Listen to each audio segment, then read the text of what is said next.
Cirrhosis of liver যেটা হয় ব্যাপারটা একটু যদি তাহলে সিরোসিস অফ লিভার মানে হচ্ছে ধরা যেতে পারে যে লিভারের একটি স্টেজ, লিভার ডিজিজের একটি স্টেজ যেখান থেকে রিকভারি খুব বেশি হয়। সিরোসিস মানে irreparable damage to liver. Alcohol থেকে হতে পারে, আমাদের দেশে ওবেসিটি, ডায়াবেটিস এখন খুব common cause of cirrhosis. Diabetes সিরোসিসের একটা ভীষণ বড় এবং ইম্পর্টেন্ট কারণ। নিউট্রিশনের ভূমিকাটা কি সিরোসিস রোগীদের ক্ষেত্রে? সিরোসিস মানে এটা রিভার্স করা যায় না, যেটা হয়ে যাচ্ছে সেটা পার্মানেন্ট কজ। এটাতে মেইনলি হয় যে মাসেল গুলো নষ্ট হয়ে যায়। আমাদের মেইন টার্গেট থাকে হচ্ছে প্রোটিনটাকে, যেটা নষ্ট হয়েছে সেটাকে আবার ক্ষয়পূরণ করা। ফ্যাটটা কম করা হয় কিন্তু প্রোটিন মেইনলি বলা হয় যে লিন প্রোটিন, মানে কি যে খাবারগুলো থেকে প্রোটিনটা খুব সাফিসিয়েন্ট অ্যামাউন্টে পাওয়া যাচ্ছে, ফ্যাট কম আছে। ঠিক আছে, তো আমি সেখানে রেড মিট বাদ দেবো অবভিয়াসলি, সেখানে আমি এগ হোয়াইটটা অ্যাড করবো যেহেতু অ্যালবুমিনটা কমে যায়। প্রোটিনটা এরকম সোর্স থেকে নিতে হবে যেটা আমার প্রোটিনটা প্লেন্টি অ্যামাউন্টে পাওয়া যাবে, ফ্যাটের অ্যামাউন্ট কম হবে।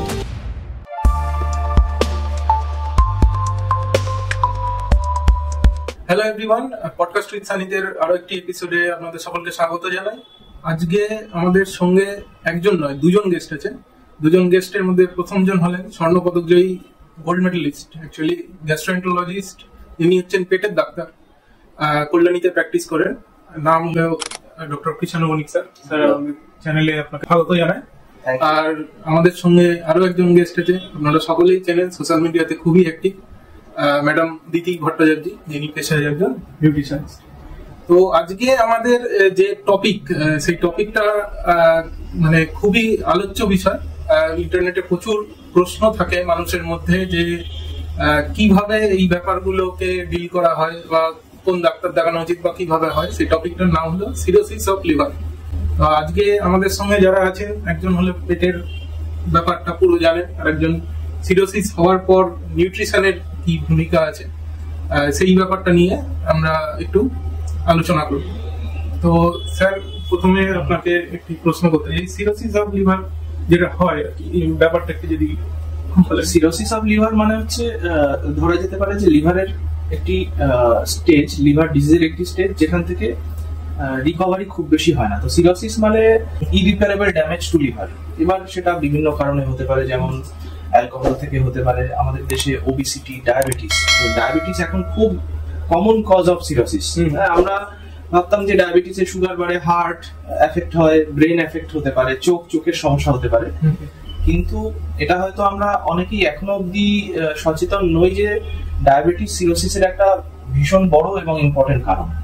সেকেন্ড একটা বললাম অ্যালকোহল, ডায়াবেটিস বা ওবেসিটি। থার্ড হচ্ছে হেপাটাইটিস বি এবং সি। তো এই কারণগুলো হচ্ছে সিরোসিসের সব থেকে কমন কারণ। তো এর ফলে কি হয়, পেশেন্টের বিভিন্ন ধরনের ম্যানিফেস্টেশন হয়, যেমন কারোর জন্ডিস হয়, কারোর পেটে জল জমে, যেটাকে আমরা ডাক্তারি পরিভাষায় অ্যাসাইটিস বলি। কোনো ক্ষেত্রে ওরিয়েন্টেশন মানে পেশেন্টের কথাবার্তা অসংলগ্ন হয়ে যায়, মানুষ চিনতে অসুবিধা হয়, জ্ঞান থাকে কিন্তু পারিপার্শ্বিক পরিবেশের সাথে যে যোগাযোগ, নর্মাল যোগাযোগ, যেমন আমরা কথাবার্তা বলছি, সেই যোগাযোগ করতে অসুবিধা হয়, সেটাকে আমরা ডাক্তারি পরিভাষায় বলি এনকেফালোপ্যাথি। আচ্ছা, কারোর রক্ত বমি হতে পারে বা কালো পায়খানা হতে পারে। তো এইগুলো হচ্ছে সিরোসিসের কারণ এবং সিরোসিসের এইগুলো হচ্ছে ম্যানিফেস্টেশন। ঠিক ঠিক। তো যেটা আরেকটা প্রশ্ন ম্যাডাম বলছি যে এই মানে নিউট্রিশনের ভূমিকাটা কি সিরোসিস রোগীদের ক্ষেত্রে? দেখুন, সিরোসিস মানে স্যার বললেন যে ইরিভার্সিবল, মানে এটা রিভার্স করা যায় না, যেটা হয়ে গেছে সেটা পার্মানেন্ট লস। এবার এটাতে মেইনলি হয় যে মাসেল গুলো নষ্ট হয়ে যায়। ঠিক আছে, মাসেল নষ্ট হয়, প্রোটিনটা নষ্ট হয়। তো আমাদের মেইন টার্গেট থাকে হচ্ছে প্রোটিনটাকে, যেটা নষ্ট হয়েছে সেটাকে আবার ক্ষয়পূরণ করা, মানে যে ক্ষতিটা পার্মানেন্টলি হয়ে গেছে সেটাকে আবার পূরণ করা, যাতে ওখানে আর কোনো খারাপ কিছু না হয়। তো সেই জন্য মেইনলি আমাদের প্রোটিনটার উপর জোর দেওয়া হয়, যে একটা প্লেন্টি অ্যামাউন্ট অফ প্রোটিন দেওয়া হবে, কার্বোহাইড্রেট দেওয়া হবে এবং ফ্যাটটা কম করা হবে। ফ্যাট কম করা হবে কারণ কি, লিভার থেকে যে বাইল আমাদের সিক্রেট হয় সেটা ফ্যাট ডাইজেশনে ভীষণ ইম্পর্টেন্ট। বাইল, সল্ট এন্ড এগুলো ফ্যাট ডাইজেশন ইম্পর্টেন্ট। তো লিভারে যদি আমার ক্ষতিগ্রস্ত হয়ে যায় তো ফ্যাট ডাইজেশন হবে কিন্তু, যে কারণে ফ্যাটটা কম করা হয় কিন্তু প্রোটিন মেইনলি বলা হয় যে লিন প্রোটিন, মানে কি যে খাবারগুলো থেকে প্রোটিনটা খুব সাফিসিয়েন্ট অ্যামাউন্টে পাওয়া যাচ্ছে, ফ্যাট কম আছে। ঠিক আছে, আছে, তো আমি সেখানে রেড মিট বাদ দেবো অবভিয়াসলি, সেখানে আমি এগ হোয়াইটটা অ্যাড করবো, যেহেতু অ্যালবুমিনটা কমে যায়, অ্যালবুমিনের পরিমাণটা অনেকটা কমে যায়, আমি এগ হোয়াইটটা অ্যাড করবো। প্রোটিন মেনলি যদি আমি ভেজ প্রোটিনটা দিই সেগুলো ফ্যাটের পরিমাণ কম থাকে, তো প্রোটিনটা এরকম সোর্স থেকে নিতে হবে যেটা আমার প্রোটিনটা প্লেন্টি অ্যামাউন্টে পাওয়া যাবে, ফ্যাটের অ্যামাউন্ট কম হবে।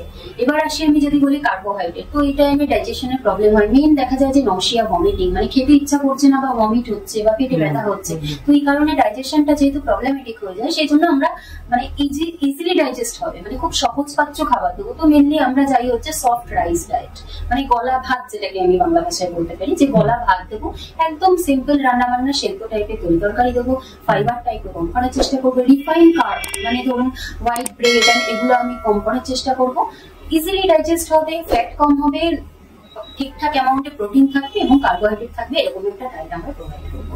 মেনলি 1.2 গ্রাম পার কেজি বডি ওয়েটে আমি যদি প্রোটিন প্রোভাইড করা হয় লিভার সিরোসিস পেশেন্টকে, তো দিস ইজ এনাফ, যদি সে ডাইজেস্ট করতে পারে, তো ফ্যাটটা অবশ্যই কম রাখবে।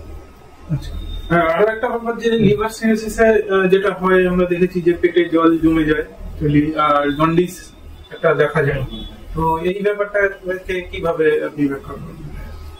এই পেটে জল জমে যাওয়া, জন্ডিস হওয়াটা আমরা সিরোসিসকে দুটো স্টেজে ভাগ করতে পারি। একটা হচ্ছে কম্পেনসেটেড স্টেজ আর একটা হচ্ছে ডিকম্পেনসেটেড স্টেজ।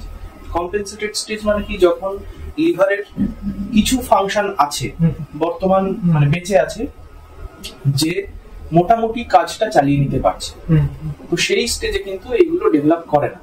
অ্যাসাইটিস, পেটে জল হোক, জন্ডিস হোক বা বমির সাথে রক্ত, কালো পায়খানা, জ্ঞান হারিয়ে যাওয়া, এগুলো কম্পেনসেটেড স্টেজে ডেভেলপ করে না। কখন ডেভেলপ করে? যখন লিভারের ফাংশনটা পুরোপুরি প্রায় ড্যামেজ হয়ে যায়, তখন সে আর মানিয়ে নিতে পারছে না, সে শরীরের যে নর্মাল কাজগুলো সেগুলোকে ঠিক মতো করতে পারছে না, সেটা হচ্ছে ডিকম্পেনসেটেড স্টেজ। সেক্ষেত্রে এই সমস্যাগুলো ডেভেলপ করে। এবার পেটে জল জমার আগে অবধি যেটা দিদি বললো যে প্রোটিন এবং কার্বোহাইড্রেট খুব ইম্পর্টেন্ট। এই সিরোসিস পেশেন্টদের কি হয়, সিরোসিস হচ্ছে একটা ক্যাটাবলিক স্টেট, মানে যে মেটাবলিজম আমাদের শরীরে চলে সেটা আরো মেটাবলিজমের ফলে কি হয়, আমরা শরীরে যে এনার্জিটা নিই খাবারের মাধ্যমে সেটা আমাদের ইউটিলাইজ হয়, ব্যবহৃত হয়। ক্যাটাবলিক স্টেজ গুলোতে কি হয়, সেই এনার্জির অনেক বেশি হারে অপচয় হয়ে যায়, তো তার ফলে বডির মাসেল এবং শরীরের যে শক্তি, স্ট্যামিনা, সেটা আস্তে আস্তে ভেঙে যায়। এটাকে আমরা বলি সার্কোপিনিয়া। তো এই কম্পেনসেটেড স্টেজে আমাদের প্রোটিনটা বাড়িয়ে রাখতে হবে এবং কার্বোহাইড্রেটটাও বাড়িয়ে রাখতে হবে। যখন ডিকম্পেনসেটেড হয়ে যায়, ধরুন পেটে জল জমলো, তখন আমরা সল্টটাকে রেস্ট্রিক্ট করি, লবণটাকে রেস্ট্রিক্ট করা হয়। কতটা পরিমাণে রেস্ট্রিক্ট করা হয়? দিনে 5 গ্রাম টেবিল সল্ট। এটা আমরা পেশেন্টকে বলি পেটে জল জমে যাওয়ার পরে, তার আগে অবধি সল্ট রেস্ট্রিকশনের কোনো প্রয়োজন হয় না। এবং অনেকেরই ধারণা আছে যে পেটে জল জমলে বোধহয় জলটাকে কম খেতে হয়, না, এরকম কিন্তু ওয়াটার রেস্ট্রিকশন কিছু দরকার হয় না, বা ওয়াটার রেস্ট্রিকশন করলে তাতে আলাদা করে লাভ কিছু হয় না। তো পেটে জল জমার পরে একটি জিনিস ইম্পর্টেন্ট, সেটি হচ্ছে যেটা কম করতে হবে, সেটা হচ্ছে লবণের পরিমাণটা কম করতে হবে।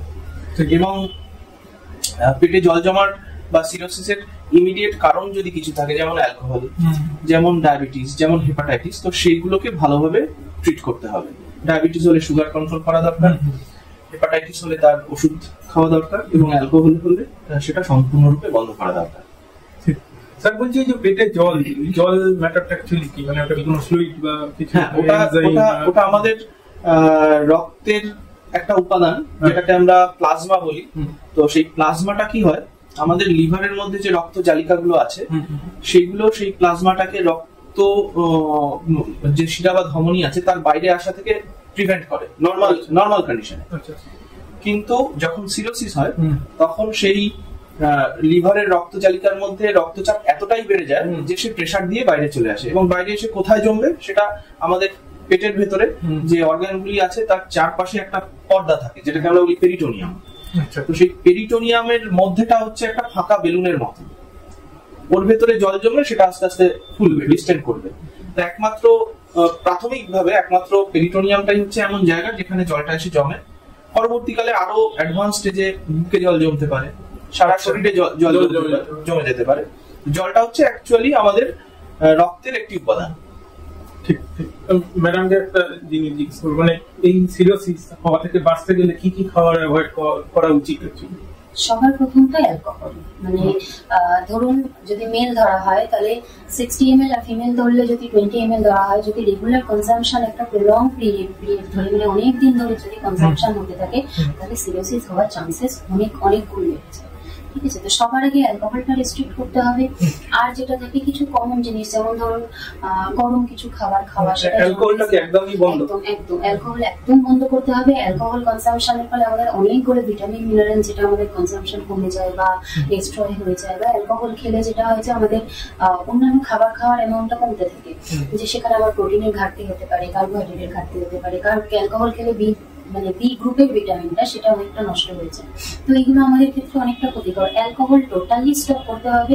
এবং স্যার যেটা বললেন যে সল্ট রেস্ট্রিকশন মাস্ট। সেক্ষেত্রে ধরুন চিপস, তারপর আলুর চিপস, এমনি আমরা যা সল্টেড ভাজা খাবার দাবার যেগুলো, সল্টেড কাজু, যেগুলো আমরা হয়তো না জেনেই খেয়ে নিচ্ছি, আমরা তো জানি না তাতে সল্টের পরিমাণ কেমন আছে। বেস্ট হচ্ছে যেমন ধরুন ভেজিটেবলস অ্যান্ড ফ্রুটসে তো সল্ট থাকে অনেকটা পরিমাণ, তো আমরা যদি বয়েল করে জলটা ফেলে দিয়ে তারপরে সেটা রান্না করি, তাহলে সল্টের পরিমাণ অনেকটা কমে যায়। তো এগুলো আছে। আর চিলি, যেমন মানে লঙ্কা এবং ইরিটেট করে যে সমস্ত খাবার দাবার, যেমন ধরুন স্ট্রং কফি, ব্ল্যাক কফি, যেগুলো ইরিটেশন দেয়, আমার জিআই ট্র্যাক্টে ইরিটেশন দেবে, সেই খাবারগুলো কমপ্লিটলি রেস্ট্রিক্ট করতে হবে। আর অ্যালকোহলটাও সত্যি মানে বলতে পারেন লিভার ডিজিজের একটা অনেক বড় রিজন হচ্ছে অ্যালকোহল। এটা সবার আগে যদি অভ্যেস থেকে থাকে। আর যারা রেগুলার অ্যালকোহলের মধ্যে আছেন, অ্যালকোহল কনজাম্পশন করছেন, তো রেড অ্যালার্ট তাদের জন্য, লিভার নিয়ে এখনই সাবধান হয়ে যান। আপনি আরেকটা জিনিস বলছিলেন গরম খাবারের কথা। হ্যাঁ, গরম খাবারটা ওটাও ইরিটেশনের মধ্যেই হতে পারে। ঠিক আছে, মানে জিআই ট্র্যাক্টে ইরিটেশন, এর আগে আমি একবার বলেছিলাম, ওনাকে তখন একা বলেছিলাম যে গরম চা বা কফি বা যাই হোক যেটা আমরা সকালে খাচ্ছি, ওটা আপনারা একবার টাচ করিয়ে দেখবেন নিজের স্কিনে, ওটা টাচ করাতে পারেন কিনা। তো ওটা ইম্পসিবল হবে, ইম্পসিবলের থেকে আপনার টাচ করাতে ওটা কষ্ট করাবে। আমার ভেতরের অর্গানগুলো যেগুলো থাকছে সেগুলো আরো সফট হয়, আরো সফিস্টিকেটেড হয়। তো তখন আপনি গরমটা তাকে দিচ্ছেন, সেটা হয়তো সে কষ্ট করে টলারেট করছে, কিন্তু একটা টাইমে সে বলবে আমি আর এটা নিতে পারছি না। তো এটা অ্যাভয়েড করা উচিত। এবং জন্ডিস হলেও, যেটা আমরা বলি জন্ডিস বা আর সমস্ত কিছুতে লিভারের যে কোনো প্রবলেম, তো খুব ঠান্ডা খাবার না, আবার খুব গরম খাবার না, একটা নর্মাল টেম্পারেচার মেনটেন করে খাওয়া দাওয়াটা করা উচিত। এবং ইরিটেশন হয় যে সমস্ত ফুড, ইরিটেটিং ফুড যেটাকে আমরা, যেমন আমি এক্সাম্পল দুটো দিলাম, এগুলো একটু রেস্ট্রিক্ট। কিছু সময় আমরা দেখি দোকানে গেলাম, গিয়ে বলছে গরম খাবার অ্যাকচুয়ালি, তাহলে ওটা কি মানে হার্মফুল হবে? না, দেখুন গরম ব্যাপারটা এই জন্য যে একটা ব্যাকটেরিয়ার ব্যাপার থাকে যেটা হিটে লস হয়ে যায়, ঠিক আছে, হিটে নষ্ট হয় বা কিছু। এবার সেটা যদি আমি এতটা তার টাইম পিরিয়ড অব্দি না রাখি যে সেখানে আবার সেকেন্ড টাইম এসে জিনিসটা গ্রো হবে বা অ্যাটাক করবে, তাহলে আবার ঠিক আছে, যে কোনো জিনিস নর্মাল টেম্পারেচারে খাওয়াটাকে না, মানে একদম উনুন থেকে নামানো জিনিসটা আমাকে খেয়ে নিতে হবে এমন কোনো মাথা বাধ্যবাধকতা নেই। ঠিক আছে। আর স্যার একটা জিনিস বলতে চাই, এই যে সিরোসিস হয়ে গেলে, মানে একবার পেটে জল জমে গেলে, এটা তো আপনি বললেন রিভার্সেবল নয়, তো এখান থেকে কি মানে মানুষ কতদিন বেঁচে থাকতে পারে, এরকম একটা কোনো ব্যাপার আছে কি? প্রথমে আমি ওর কথারই একটা মানে কন্টিনিউশন বলবো, যে এটা বললো যে সল্ট রেস্ট্রিকশন, কিভাবে সল্ট রেস্ট্রিকশন করবো আমরা। হ্যাঁ, সেখানে শুধু রান্নায় সল্ট কমালেই হবে না, আমাদের যে খাবারগুলো খাচ্ছি, যেমন ভাজা মুড়ি, মুড়িতে সল্ট থাকে, বিস্কিট সল্ট থাকে, পাউরুটি সেগুলোতে সল্ট থাকে, চানাচুর সেগুলোতে সল্ট থাকে। তো আমাকে ওই জিনিসগুলো খেয়াল রাখতে হবে। অনেক সময় যেগুলো আমরা জানি না, অনেক সময় দেখা যায় রোগী এসে বললেন যে আমি তো রান্নায় একদমই লবণ খাওয়া বাদ দিয়ে খাচ্ছি না, তাহলে আমার পেট ফুলে থাকছে কেন? তো এই জিনিসগুলো খুব অ্যাওয়ার্ড হওয়া খুব প্রয়োজন। যে কোনো ধরনের লবণ, মানে টোটাল আমরা বলি যখন অ্যাসাইটিস হচ্ছে বা পেটে জল জমে যাচ্ছে, সেক্ষেত্রে দিনে 5 গ্রাম সল্ট। তো 5 গ্রাম সল্ট মানে হচ্ছে 1 টিস্পুন। এটা হচ্ছে টোটাল 24 ঘন্টায় সল্টের পারমিটেড অ্যামাউন্ট। কিন্তু জল জমার আগে অবধি সেরকম কোনো রেস্ট্রিকশন নেই। এবার আপনার প্রশ্ন ছিল, যে প্রশ্নটা আপনি এইমাত্র করলেন, আরেকবার আপনি করুন। আপনার প্রশ্ন আমরা জেনারেলি ধরে রাখি যে যখন কম্পেনসেটেড স্টেটে থাকে সিরোসিস, তখন ডিকম্পেনসেশনের চান্স হচ্ছে বছরে 5 to 10%। ঠিক আছে, মানে একজনের কোনো কমপ্লিকেশন হয়নি সিরোসিসে, এরকম যদি 100 জন রোগী থাকেন সেখানে 5 থেকে 10 জন রোগী প্রত্যেক বছরে ডিকম্পেনসেট করবেন। তো সুতরাং ডিকম্পেনসেট করার আগের ম্যানেজমেন্টটা ভীষণ জরুরি। Alcohol complete avoidance of alcohol, sugar control এবং হেপাটাইটিস বি বা সি থাকলে তার চিকিৎসা। এই তিনটে হচ্ছে আমাদের দেশে ডিকম্পেনসেটেড সিরোসিসের সব থেকে বড় কারণ, এবং এই তিনটির চিকিৎসা করলে কিন্তু সেই ডিকম্পেনসেশনের রেটটাকে অনেক প্রিভেন্ট করা যাবে। এবার একবার ডিকম্পেনসেশন হয়ে গেল, সেখানে আমরা ধরে নিই যে গড় আয়ু, আমরা তিনটি জিনিসকে প্রধান ডিকম্পেনসেশন ধরি। একটা হচ্ছে বমির সাথে রক্ত আসা বা কালো পায়খানা হওয়া, একটা হচ্ছে জ্ঞান হারিয়ে যাওয়া, এবং একটা হচ্ছে পেটে জল জমা। তো যখন প্রথমবার রক্ত বমি হয় বা কালো পায়খানা হয়, তারপর থেকে আমরা গড় আয়ু পেশেন্টের ধরে নিই 5 বছর। যখন পেটে জল জমে সেখান থেকে আমরা ধরে নিই 3 বছর, এবং পেশেন্টের জ্ঞান হারিয়ে গেলে তারপরে আমরা গড় আয়ু ধরে নিই 2 বছর। ঠিক আছে, 5, 3, 2। যদি সেভাবেই প্রসেসটা চলতে থাকে, চিকিৎসা করলে তার আউটকাম অনেকটাই ভালো হয়। তো মোটামুটি উইদাউট এনি ট্রিটমেন্ট এটাই হচ্ছে রোগীর লাইফ এক্সপেক্টেন্সি। ঠিক আছে ম্যাডাম, একটা জিনিস যে ওই খাবারগুলো যেগুলো বললেন সেগুলো অ্যাভয়েড করা উচিত, আর কি কি খাওয়া যেতে পারে, মানে ওই সময় তো জল জমে যায় অ্যাকচুয়ালি, তো সবই একটু ইরিটেবল মনে হবে। হ্যাঁ হ্যাঁ, এটাই আমি প্রথমে একবার বললাম যে যেগুলো ইজিলি ডাইজেস্ট হবে, আমরা টোটালি সফট রাইস, নন স্পাইসি বয়েলড ফুডে চলে যাই। মানে ধরুন আমি যদি সকালে তাকে দিই, সকালে আমি তাকে চিড়েটা দিতে পারি, ধুয়ে চিড়ে দিতে পারি, চিড়ে দিলাম, চিড়েটা জল দিয়ে মিশিয়ে দিলাম, এটা দিতে পারি। বা ধরুন একদম কিছু হালকা স্যুপ, ভেজিটেবল স্যুপ টাইপের কিছু দিতে পারি, চিকেন স্যুপ তাকে দিতে পারি, মানে প্রোটিনটা তাকে দেওয়ার জন্য চিকেন স্যুপটা ভালো অপশন, চিকেন স্যুপ দেওয়া যেতে পারে। তারপরে যদি দুপুরে বলুন একটু হালকা করে জল মিশিয়ে ফ্রুট জুস টাইপের দেওয়া যেতে পারে, মানে 10টা 11টার দিকে। আপনি লাঞ্চে তাকে একটু গলা ভাত, বয়েল একটু ভেজিটেবল যেগুলো ফাইবার একটু কম টাইপের, যেমন লাউ টাইপের, আমাদের ইন্ডিয়ান ফুড যেগুলো আছে, একটু ডালের জল, মানে সেদ্ধ ডাল বা ডালের জল, একটু সেদ্ধ করা ডাল, ফোড়ন না দেওয়া। আর সঙ্গে ধরুন একটু বয়েল চিকেন বা ফিশটা একদম অয়েল ছাড়া যদি বানানো যায়, বা এগ হোয়াইটটা খুব ভালো অপশন, এগ হোয়াইট দেওয়া। মানে এটা একটা লাঞ্চের মেনু এরকম হতে পারে। হ্যাঁ, এটার ভ্যারিয়েশন অবশ্যই আছে। আমি জাস্ট যেটা আমাদের হসপিটাল নার্সিং হোমে একটা স্ট্যান্ডার্ড জেনারেল একটা মেনু হতে পারে। হ্যাঁ, পার্সোনাল কেউ কারো চয়েস অনুযায়ী সেটা ভ্যারি করতেই পারে, কিন্তু এটা যেটা মানে একটা স্ট্যান্ডার্ড একটা আমরা হসপিটাল নার্সিং হোমে যেটা মেনটেন করতে পারি পসিবল, সেরকম এরকম ডায়েট মেনটেন করলে কি তার কিছু ইমপ্রুভ হতে পারে এরকম? হ্যাঁ, দেখুন যে কন্টিনিউয়াসলি একটা ভীষণ স্পাইসি ফুড হ্যাবিটের সঙ্গে যুক্ত বা অ্যালকোহলের সঙ্গে যুক্ত, তাকে যখন আমি সেটাকে স্টপ করি, এরকম একটা ফুড হ্যাবিটে আনবো। এই যে স্যার যেটা বললেন যে লাইফ এক্সপেক্টেন্সি, মানে বলেছে যদি ট্রিটমেন্ট হয়, যদি তার ট্রিটমেন্ট করা হয় তাহলে তার লংজিভিটি বাড়াতে পারে। এটাই আমার ট্রিটমেন্ট প্রসিডিওর, মানে ফুডটাও তো একটা ট্রিটমেন্টের পার্ট। আমি আরেকটা জিনিস যোগ করি যে বাড়িতে কিভাবে ডায়েটারি ম্যানেজমেন্টটা করবে সিরোসিস। আমরা বলি যে 3টে মেজর মিল তাদেরকে নিতেই হবে, ব্রেকফাস্ট, লাঞ্চ এন্ড ডিনার, এবং 3টে মেজর মিলের মাঝে মাঝে স্ন্যাক্স নিতে হবে। সেই স্ন্যাক্সটা কেমন হবে? Complex carbohydrate and protein rich. Complex carbohydrate কোনগুলোকে আমরা বলি? যেমন স্যান্ডউইচ। ঠিক আছে, কমপ্লেক্স কার্বোহাইড্রেট মানে একদম গ্লুকোজ নয়, যেটা যে কার্বোহাইড্রেটটা ভেঙে ভেতরে গেলে ভেঙে গ্লুকোজ হবে, সেটা হচ্ছে কমপ্লেক্স কার্বোহাইড্রেট। তো আমরা কেন এরকম কমপ্লেক্স কার্বোহাইড্রেট এবং প্রোটিন রিচ স্ন্যাক্স বলি? দেখা যায় যে যাদের সিরোসিস থাকে তাদের ব্লাড সুগার লেভেল পড়ে যাওয়ার সম্ভাবনা বেশি, বিশেষ করে যারা ডায়াবেটিক পেশেন্ট। আমরা কি হয়, রাতে যখন খাবার খেয়ে শুই, ধরুন কেউ 10টায় শুতে যাচ্ছেন, কেউ 11টার সময় শুতে যাচ্ছেন, সকালে আবার ব্রেকফাস্ট হয় 8টা 9টা এরকম সময়। তো এই যে লম্বা গ্যাপটা, আমাদের লিভার গ্লাইকোজেন নামের একটি উপাদান সঞ্চয় করে রাখে, যেটা আমরা যখন খাই না তখন বডি মেটাবলিজমে ইউজ হয়, গ্লাইকোজেন থেকে গ্লুকোজ তৈরি হয়। কিন্তু সিরোটিক স্টেজে সেই গ্লাইকোজেনের পরিমাণটা অনেক কমে যায়। তো সেই জন্য আমরা বলি যে যখন রাতে শুতে যাবে তখন একটা complex carbohydrate and protein rich snacks নিয়ে শোবে। ধরুন কেউ ডিনার করে নিলেন 8টার সময়, কিন্তু তিনি যদি 11টার সময় শুতে যান, তখন একটা স্যান্ডউইচ বা একটা কেক, সাথে একটু এগ হোয়াইট, এই ধরনের খাবার খেয়ে শোবেন, যাতে মাঝরাতে সুগারটা ফল না করে যায়। এটা খুব ইম্পর্টেন্ট। তো এটা হলো মিলের স্পেসিং। কিছু আপনার কোশ্চেনটা ছিল হচ্ছে কোনো ইমপ্রুভমেন্ট হবে কিনা ডায়েটারি। অবশ্যই ডায়েটারি ম্যানেজমেন্ট ভীষণ ইম্পর্টেন্ট নিউট্রিশনের সিরোসিসে। কারণ আমি প্রথমেই যে কথাটা বললাম সেটা হচ্ছে সিরোটিক পেশেন্টরা সার্কোপেনিক হয়ে যান, মানে তাদের মাসেল মাস খুব কমে যায়, এবং মাসেল মাসের সাথে পেশেন্টের লংজিভিটি, মর্টালিটি এবং অন্যান্য ট্রিটমেন্টে সাড়া দেওয়ার ডাইরেক্ট সম্পর্ক আছে। মাসেল মাস যত ভালো থাকবে, রোগ প্রতিরোধের ক্ষমতা তত বেশি থাকবে, ইমিউনিটি ভালো থাকবে, এবং অন্যান্য চিকিৎসায় তারা খুব ভালোভাবে অনেক যাদের সার্কোপেনিয়া আছে তাদের তুলনায় অনেক ভালো সাড়া দেবেন। এক্ষেত্রে দেখা যায় যে আমরা জানি যে লিভার ট্রান্সপ্লান্ট করলে, লিভার ট্রান্সপ্লান্টই হচ্ছে সিরোসিসের সারিয়ে তোলার একমাত্র উপায়।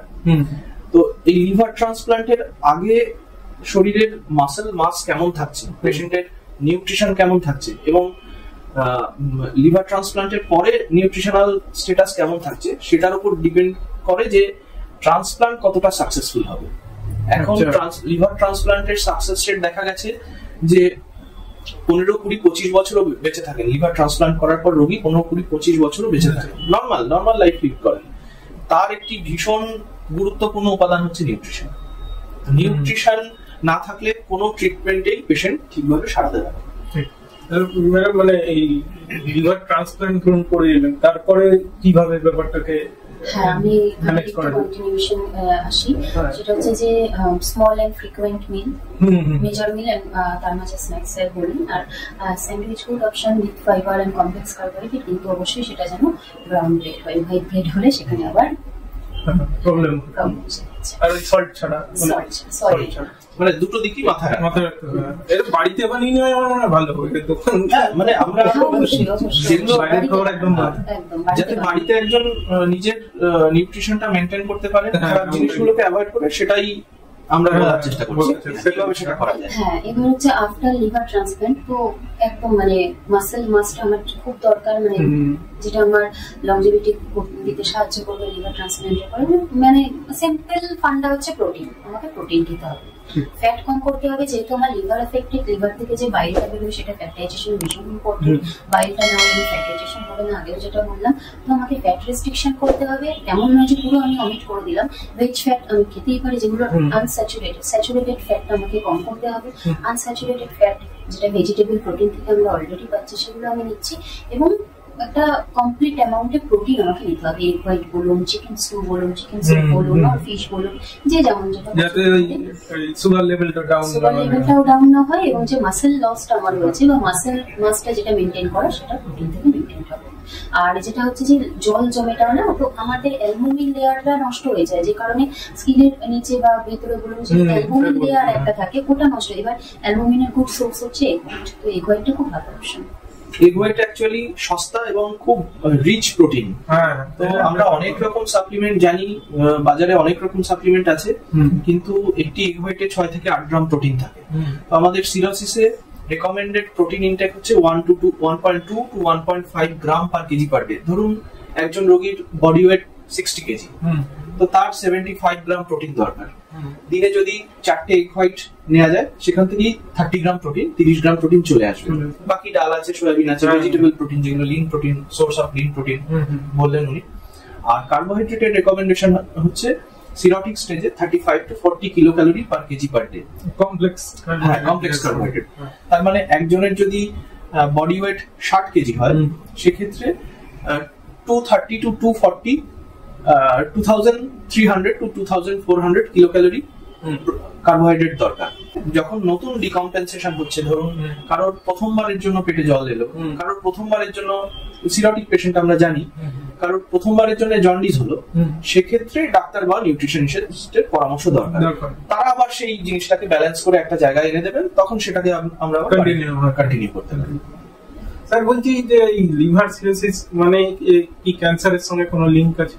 হ্যাঁ, লিভার সিরোসিসের অবশ্যই ক্যান্সারের সাথে লিংক আছে। আমরা সিরোটিক পেশেন্টদের লিভার ক্যান্সারের চান্স বেশি, সেই জন্য সিরোটিক পেশেন্টদেরকে আমরা প্রত্যেক 6 মাস অন্তর পেটের আলট্রাসোনোগ্রাফি, লিভারের আলট্রাসোনোগ্রাফি করিয়ে স্ক্রিনিং করি যে লিভারে কোনো টিউমার আসছে কিনা। লিভার সিরোসিস হলে লিভার ক্যান্সারের চান্স অনেক গুণ বেড়ে যায়। আচ্ছা, তার জন্য তো লিভার আবার কি পর বায়োপসি টিউমার দেখা দিলে কি লিভার বায়োপসি?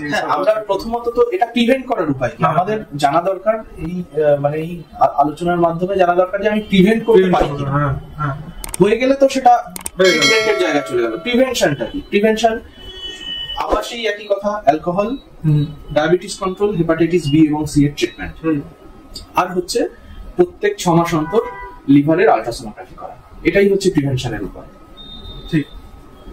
কারণ আরেকটা কথা আমি অ্যাড করি, লিভার ক্যান্সার ট্রিটমেন্টের এত উন্নত চিকিৎসা এখন অ্যাভেলেবেল, যদি 2 সেন্টিমিটারের নিচে একটা নোডিউল পাওয়া যায় লিভারে, ধরুন কোনো টিউমারের সাইজ 2 সেন্টিমিটারের নিচে, তার লিভার ফাংশন ঠিক আছে, ভালো আছে, সিরোটিক কিন্তু লিভার ফাংশন ভালো আছে, তো কমপ্লিটলি কিউরেবল।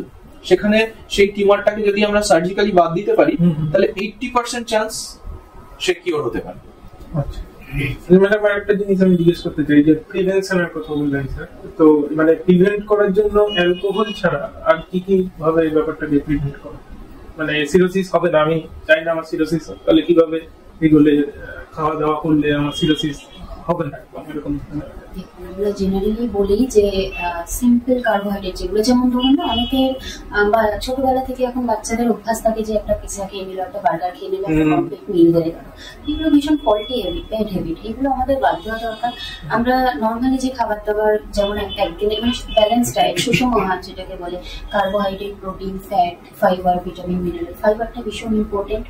আর হচ্ছে আমি গ্যাপিং মানে স্পেসিং, আমার খুব একটা লম্বা টাইম আমি গ্যাপ দেবো না খাবারে। অনেকে আছে যে রোগা হওয়ার তাগিদে বা ইউটিউব দেখছে, কোথাও দেখছে কি মিল স্কিপ করে দিচ্ছে।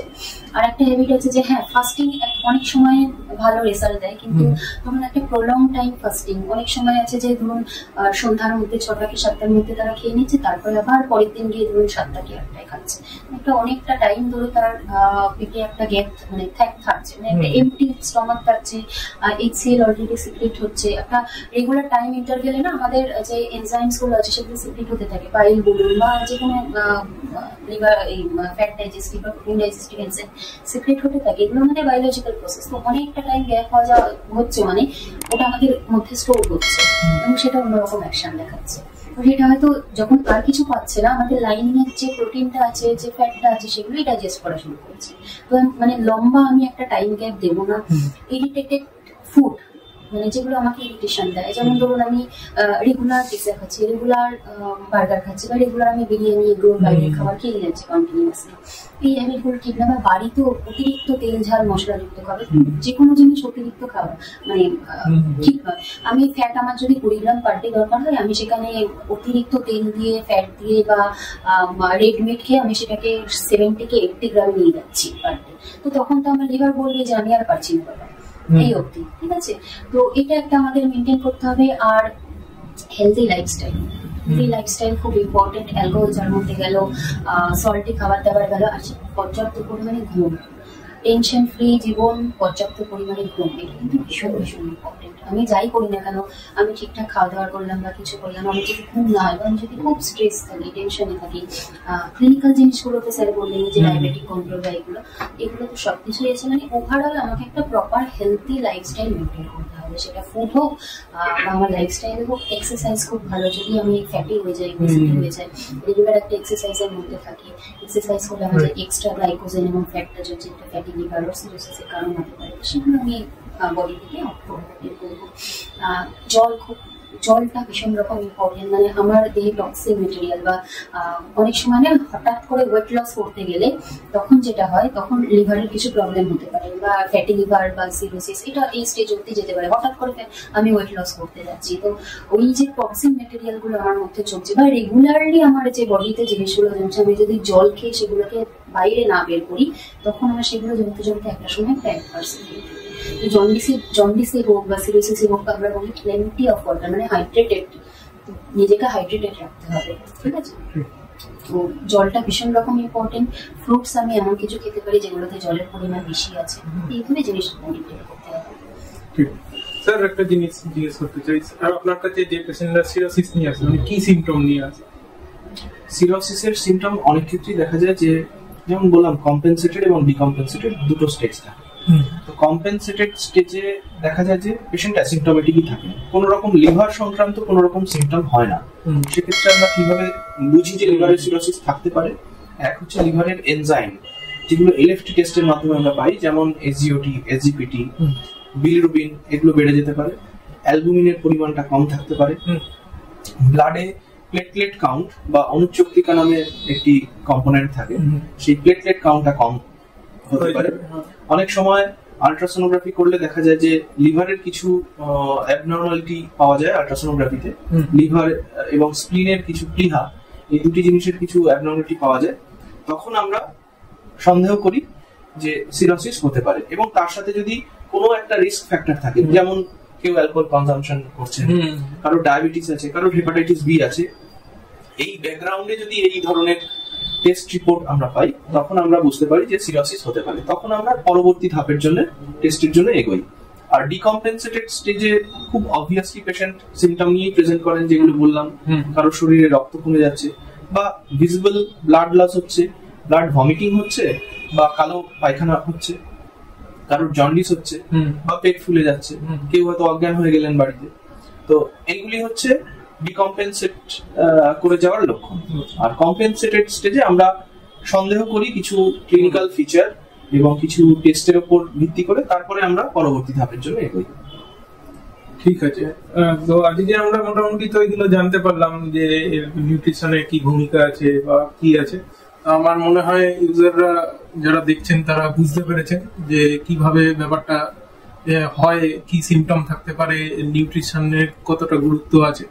তো এইরকম লিভার সংক্রান্ত যে প্রবলেমগুলো আছে সেগুলো ডিল করার জন্য আপনারা ডক্টর কৃষাণ বণিক স্যারের পরামর্শ নিতে পারেন, এবং ডায়েটারি কোনো নিউট্রিশন জাতীয় যে পরামর্শ, তার জন্য আপনারা ম্যাডামের কাছে কনসাল্ট করতে পারেন। আর আজকের জন্য এইটুকুই। আজকে আপনাদের সঙ্গে আবার পরবর্তী যে এপিসোড সেখানে দেখা হবে। ভালো থাকবেন, ধন্যবাদ।